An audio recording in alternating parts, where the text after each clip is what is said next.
C'est une véritable course contre la montre. Chaque don nous rapproche de la ligne d'arrivée. Et TVL est à la croisée des chemins. Ou bien nous plions sous le poids de l'injustice, ou bien nous tenons bon et montrons que rien n'éteint une volonté populaire, dissidente, déterminée. Nous refusons de céder, nous refusons de disparaître. L'heure est donc à l'action. Un don maintenant, c'est un souffle d'oxygène. C'est un signal de soutien amical. TVL est votre chaîne. Protégez-la. Faites un don. Défendez votre liberté. Chaque euro compte, chaque minute aussi. Merci pour votre énergie, votre solidarité et votre confiance en nos combats communs.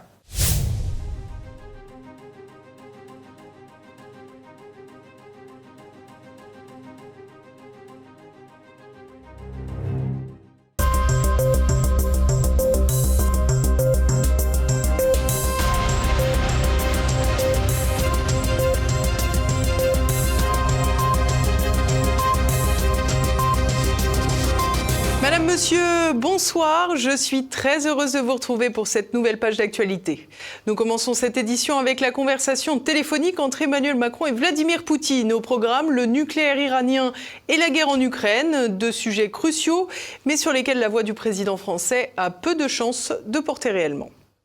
Direction ensuite le Proche-Orient. Donald Trump fait pression sur le Hamas pour obtenir un accord de cessez-le-feu avec Israël. Une ultime proposition, alors que Netanyahou pourrait avoir accepté le principe.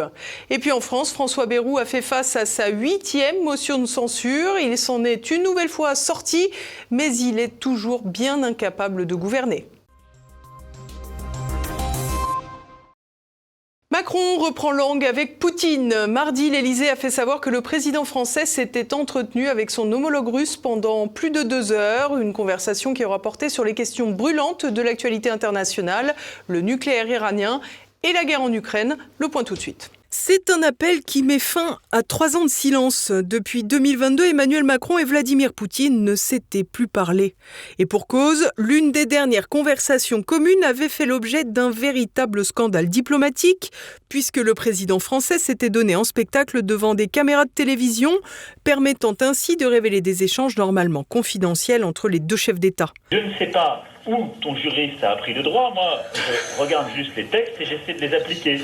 Et je ne sais pas quel juriste pourra te dire que dans un pays souverain, les textes de loi sont proposés par des groupes séparatistes et pas par les autorités démocratiquement élues. Un président Macron très fier de ses mots virulents et des conseillers qui se gaussent sans pourtant comprendre qu'ils sont en train de contribuer à réduire à néant les capacités diplomatiques de la France. Pas de doute, les relations franco-russes partaient donc de loin et la simple existence d'une nouvelle conversation entre les deux présidents est positive.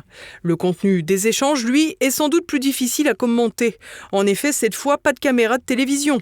On admire donc le talent de LCI qui est parvenu à faire une édition spéciale de près de 3h30 pour faire le compte-rendu d'un échange de 2 heures auquel ils n'ont pas assisté. En l'état, seul un communiqué de l'Élysée qui évoque les deux questions majeures de la conversation, le nucléaire iranien et la guerre en Ukraine. Concernant le premier point, une esquisse de consensus entre Paris et Moscou, même si, point non négligeable, l'avis d'Emmanuel Macron a moins de chances de porter sur la scène internationale que celui de Vladimir Poutine, en lien direct avec l'Iran, mais aussi avec Donald Trump. Il n'en reste pas moins que le président français semble bien au fait des enjeux de la crise du Proche-Orient. J'ai déjà eu l'occasion de le dire, pour moi, le pire scénario serait celui où on laisserait l'Iran, après ces frappes qui ont eu une efficacité réelle. Les frappes américaines ont eu une efficacité réelle sur Natanz, Ispahan et Fordo. Mais le pire, ce serait que derrière, la conséquence soit une sortie du traité de non-prolifération de l'Iran et donc au fond une dérive et un affaiblissement collectif.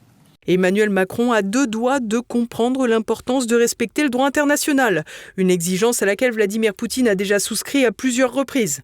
Dans la question iranienne, le véritable problème consiste en effet à imposer des exigences à Téhéran qui ne sont pas respectées par Tel Aviv, à l'image de la ratification du traité de non-prolifération des armes nucléaires et des contrôles de l'AIEA. Selon l'Élysée, la question des missiles de Téhéran aurait été soulevée lors des discussions franco-russes, mais il apparaît évident que ce point ne sera pas discutable pour l'Iran, là encore dans un souci de symétrie avec Israël. L'autre dossier capital de la conversation, la guerre en Ukraine. Sans surprise, les positions des deux présidents étaient radicalement opposées, Emmanuel Macron étant arc-bouté sur des totems déconnectés du réel et empêchant toute avancée vers la paix. Il y a un agresseur, c'est la Russie, il y a un agressé qui est l'Ukraine.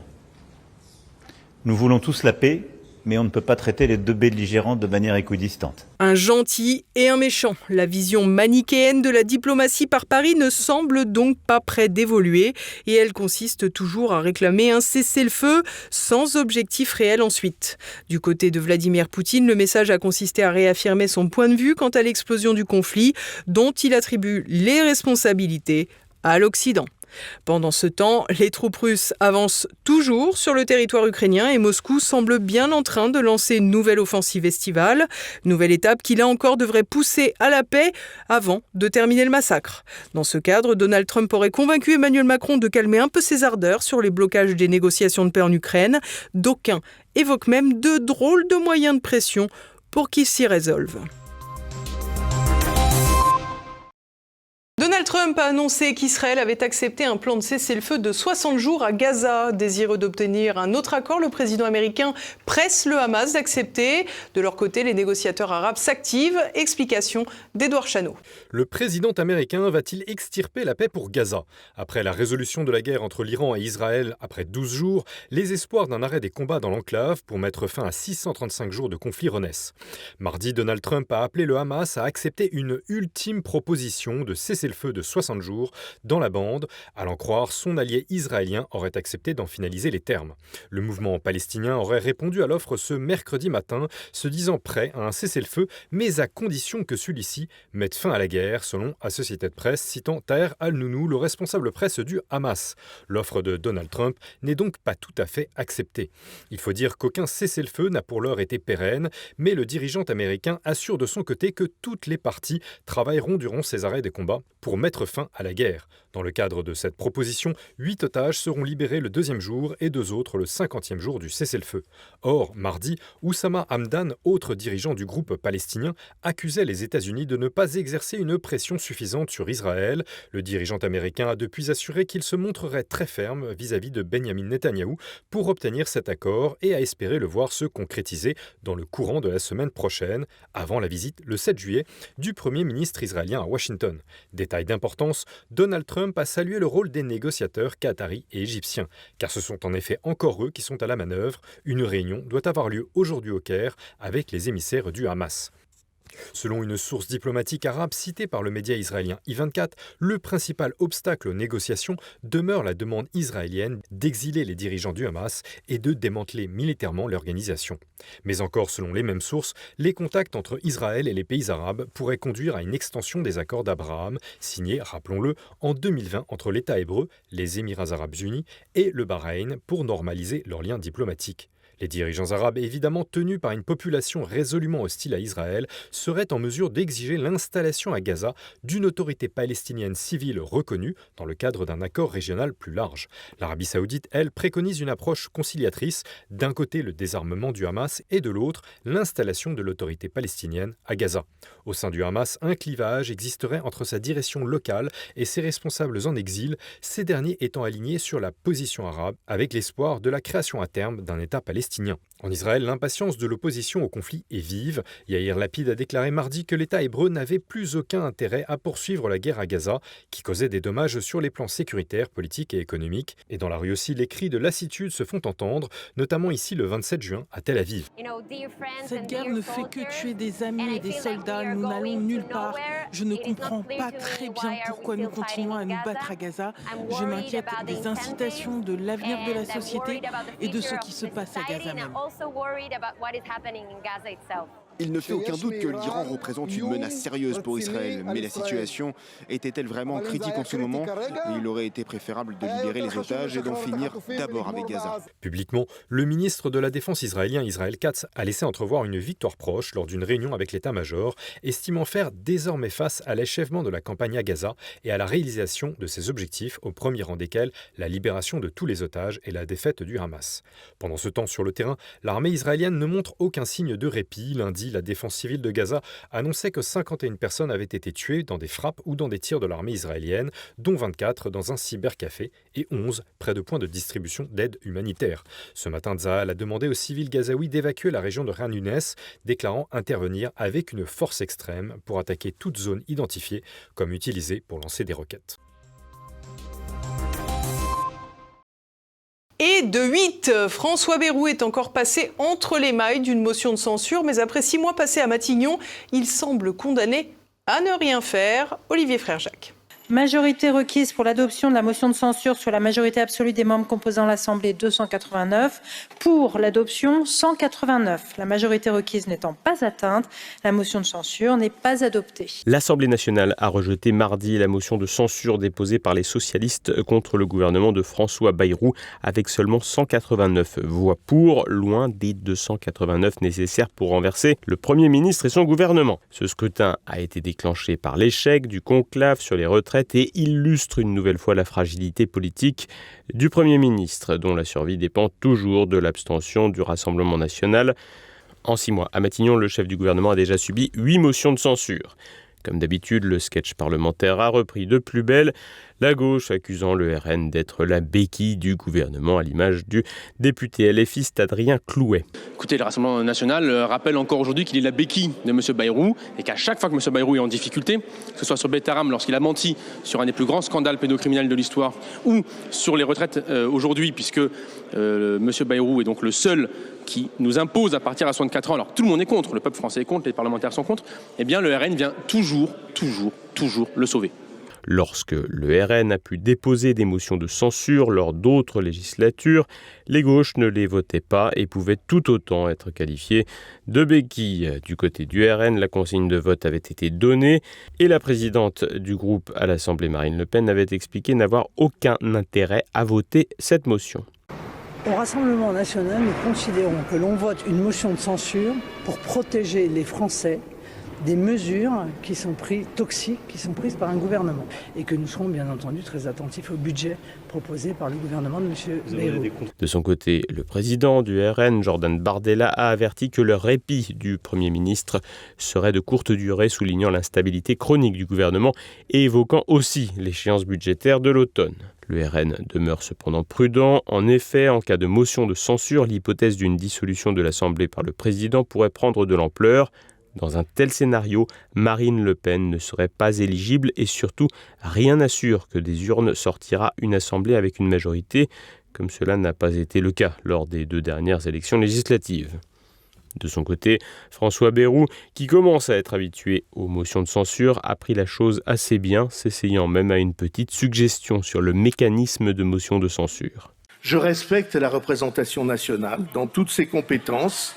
Je respecte nos institutions et les droits du Parlement, dont le droit de censurer, encore que je pense depuis longtemps que la censure devrait s'accompagner, comme chez nos voisins, de l'obligation de présenter un gouvernement de remplacement pour qu'il y ait une cohérence, ce qu'on appelle censure positive. Pas inquiété, le chef du gouvernement en est néanmoins réduit à ne rien faire, ce qui a le mérite de ne pas trop lui changer avec son précédent poste de haut-commissaire au plan. Le Premier ministre ne se trouve en effet pas menacé que par un hypothétique vote de motion du RN, mais aussi par son propre socle commun, formule remplaçant pudiquement le terme alliance. En effet, les Républicains, dont Bruno Retailleau, ont déjà prévenu qu'ils s'opposeraient à toute réforme électorale intégrant la proportionnelle, un sujet sensible pour LR alors même que leur président a été élu 3 fois au Sénat grâce au suffrage indirect et proportionnel. Quant aux macronistes, leur soutien est tiède, illustré par l'absence de Gabriel Attal lors des débats traduisant un désengagement croissant pour un camp politique lui-même morcelé, en rupture avec le père fondateur qui a dissous l'Assemblée, mais aussi entre eux avec la multiplication des candidatures à la magistrature suprême, dont la dernière est pour le moins folklorique, est celle d'Aurore Berger.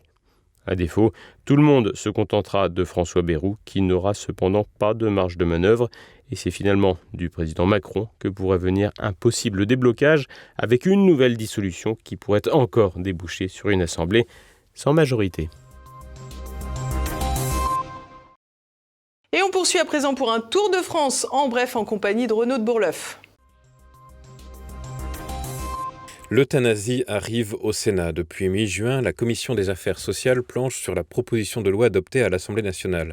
Les anciens députés Jean Leonetti, auteur de la loi de 2005, et Alain Claes, rapporteur de la loi de 2016, qui autorisait une forme d'euthanasie passive, ont été auditionnés. Jean Leonetti a lancé l'alerte sur une dénaturation du rôle du médecin, affirmant que très peu souhaitent donner la mort, et sur une porte ouverte à de nombreuses dérives. Quant à Alain Claes, il s'est montré favorable au texte, tout en reconnaissant les problèmes liés au délit d'entrave et de la conscience des médecins. Les auditions se sont poursuivies ce mercredi avec l'Académie de médecine. L'union des droites, mais pas de toutes les droites. Un an après la réconciliation entre Marine Le Pen et sa nièce Marion Maréchal, le bureau exécutif du RN, mené par Marine Le Pen et Jordan Bardella, a voté à l'unanimité contre toute alliance avec Identité Liberté, IDL, le parti de Marion Maréchal, pour les municipales. En cause, je cite, le mauvais comportement de Marion Maréchal lors des élections passées et l'abstention de ses 3 députés Identité Liberté sur un vote clé du RN à l'Assemblée. Si les membres d'Identité Liberté pourront être candidats sous l'égide du RN après étude de leur dossier, leur logo sera exclu. A l'inverse, la coalition avec l'UDR d'Éric Ciotti est maintenue.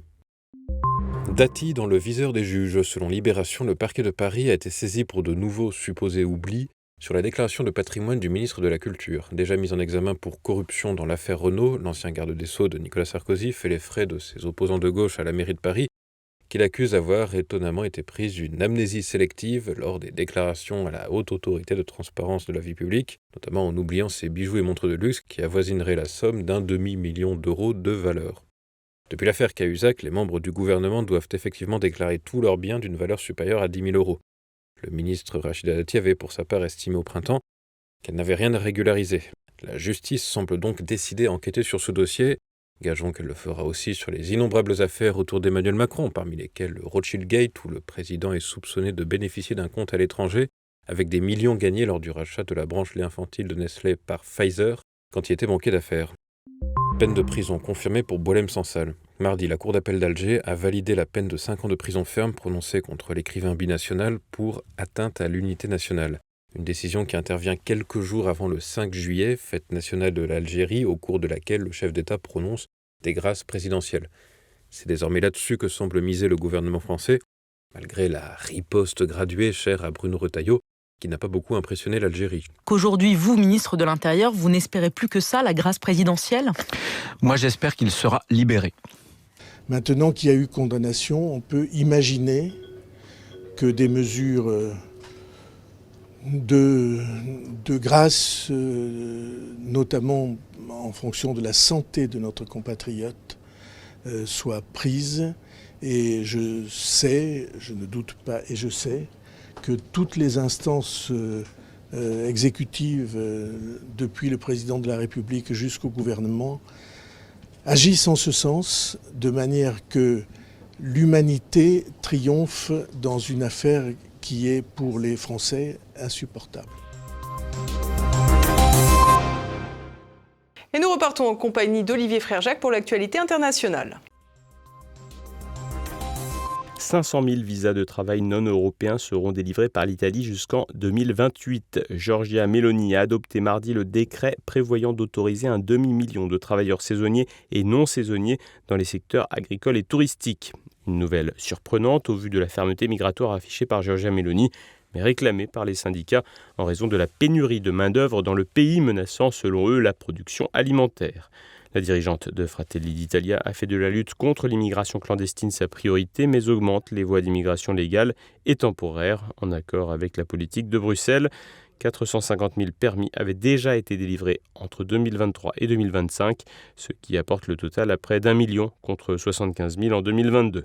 Néanmoins, des craintes face à l'exploitation de ces filières pourtant légales par des organisations criminelles se font entendre.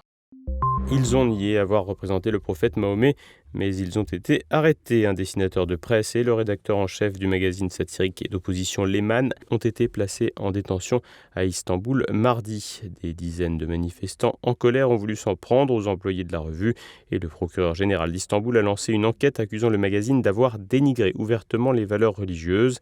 Des membres du gouvernement turc ont qualifié le dessin d'ignoble. Les premiers concernés se défendent d'avoir représenté le prophète. Nous ne prendrions jamais un tel risque, a déclaré le rédacteur en chef Tankay Akkoun. Sur le dessin, 2 personnages dans le ciel, au-dessus d'une ville sous les bombardements. « Bonjour, je suis Mohamed », dit l'un en serrant la main de l'autre qui répond « Bonjour, je suis Moïse ». Ceci ne représenterait qu'un musulman et un juif. Regain de tension entre Moscou et Bakou. Les relations entre la Russie et l'Azerbaïdjan se dégradent rapidement, exacerbées par le crash d'un avion azerbaïdjanais abattu par erreur par la défense russe en décembre 2024, faisant 38 morts. Les tensions se sont intensifiées avec l'arrestation brutale de 2 frères azerbaïdjanais à Ekaterinbourg, dans l'oblast de Sverdlovsk, dans le district de l'Oural, morts lors de leur interpellation par la police russe et qualifiés de meurtre délibéré par Bakou. En réponse, l'Azerbaïdjan a perquisitionné l'agence russe Sputnik, arrêtant des journalistes accusés d'être des agents du FSB. Ces événements, combinés à des arrestations mutuelles, reflètent des tensions alors que la Russie semble avoir quelque peu délaissé le Caucase Sud dans le contexte de la guerre en Ukraine. Des alligators en guise de force de l'ordre. Mardi, le président des États-Unis, Donald Trump, a visité le nouveau centre de rétention de 3000 places situé en Floride, un lieu qui a la particularité d'être entouré de marécages et donc de crocodiles et de serpents. C'est ainsi que le centre de rétention est surnommé Alligator Alcatraz. Ainsi, les clandestins seraient dissuadés de s'évader. En visite sur les lieux, Donald Trump a ajouté que les alligators font office de policiers et qu'il n'y a pas besoin de les payer. Et voilà, nous approchons de la fin de cette édition. Dès à présent, retrouvez Passé Présent. Guillaume Fiquet reçoit l'historien Boris Laurent pour évoquer le cauchemar de l'Europe dans la guerre froide. Demain dès 7h, pour le Zoom, retrouvez Pascal Sanchot, ancien chef de groupe au peloton de gendarmerie de haute montagne. Il vous racontera ses opérations de secours dans des conditions extrêmes. C'est à présent la fin de cette édition. Merci à tous pour votre fidélité. Rendez-vous demain, même lieu, même heure. En attendant, portez-vous bien. À bientôt. Bonsoir.